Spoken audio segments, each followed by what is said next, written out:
Hi guys, it's Lisa here in the studio. I just finished painting this big board here. This is probably the biggest substrate I've ever worked on, and I knew the look that I was going for, and I thought that I could achieve it with a brayer. That's this tool here, but I hadn't used a brayer in a really long time, and so I had to practice. And that's one of the things I want to tell you about, is that before you go to your final substrate, if you're not sure of what you're doing, you need to practice first. Don't ruin your substrate. So I practiced first on paper, which I eventually ended up gluing down to this board. This is just dictionary paper that I glued down. And then I practiced on this canvas board. It's a little more, it's hard like this wood substrate is. You can get these at Hobby Lobby.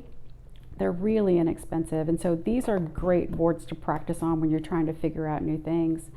And so as soon as I could do it and get the effect that I was looking for 3 times, I felt pretty comfortable about going now to the big substrate. So I thought I'd show you how I did it. This is not finished, but I think it's at the point where I can transfer the pattern and start the collage. And then when I see what that looks like, I might go in and alter this some more, but I'm happy enough with it at this point that I can start. So I had some dictionary paper glued down here and I sanded some of it off. I'm trying to get some different values with a darker print. And now I'm going to put a light coat of paint over part of this board. This is milky white paint. I'm not going to cover the whole board though, just some of it. Okay, now before I put any more colors down, I'm going to let this dry. If you don't want your colors to blend, you need to let them dry. And then the colors that you add will sit on top. They won't blend in. Now I'm going to be working with this golden fluid acrylic, the quinacridone nickel azo gold and the sap green hue.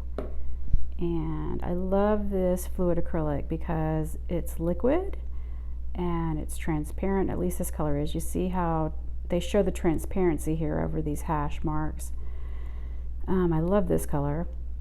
And they're very, very saturated, very vibrant, so you can add water to these and they won't lose their hue.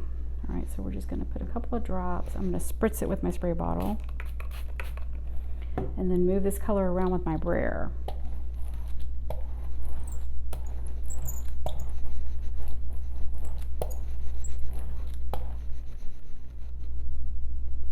Let's try that again. I like the way the brayer picks up the paint and moves it around in an uneven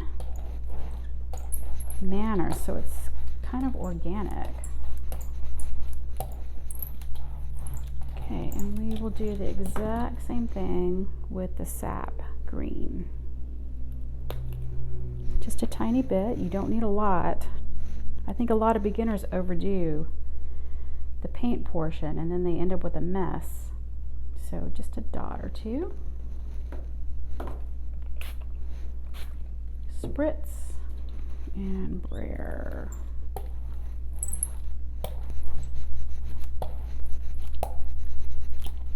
Look how nice that lays down. Let's do this one.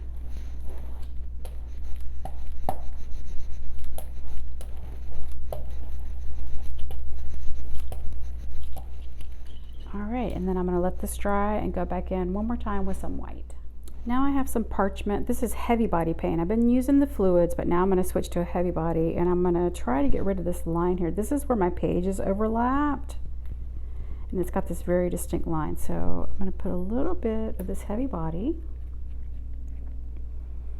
Just try to smooth that out.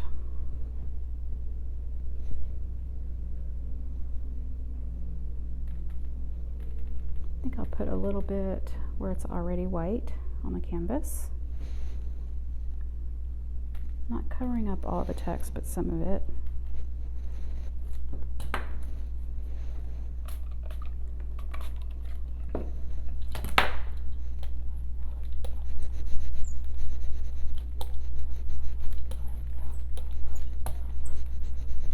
This heavy body doesn't move quite as much as the fluid does. As you can see here, it's kind of staying put. But I like these effects that you get with the Brayer. You never know what's going to happen. This is pretty cool right here. This whole section I like a lot. Got the print, the Quinn, the green, the white, all in this one little section. That's really nice. Another thing you can do at the end here is just put a little wash color. So I put just a little bit of Quinn on my brush and I wet it down.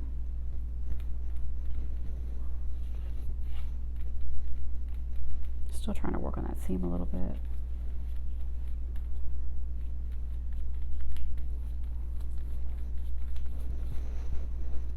So doing a wash like this is a way to unify your look. Oh, that's way too much. Here's the best part though.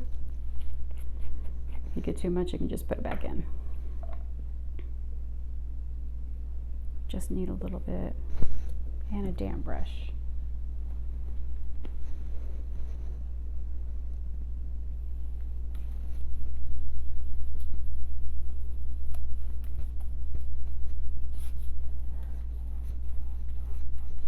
I'm going to go back now to my original color, which was the milky white. All right, I'm still working on this little seam here. This is the great thing about mixed medias though, is that you can just play around until you like what you see.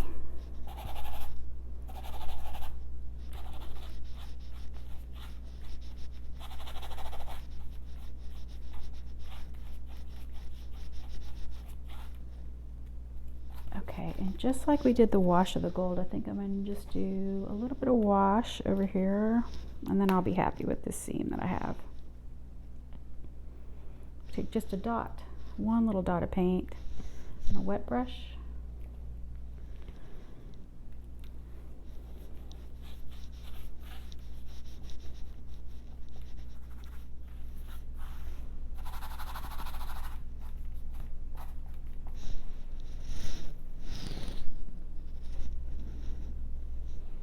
One more time.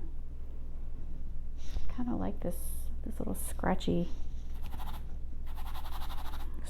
technique. It's not so up and down like I was stroking the brush before.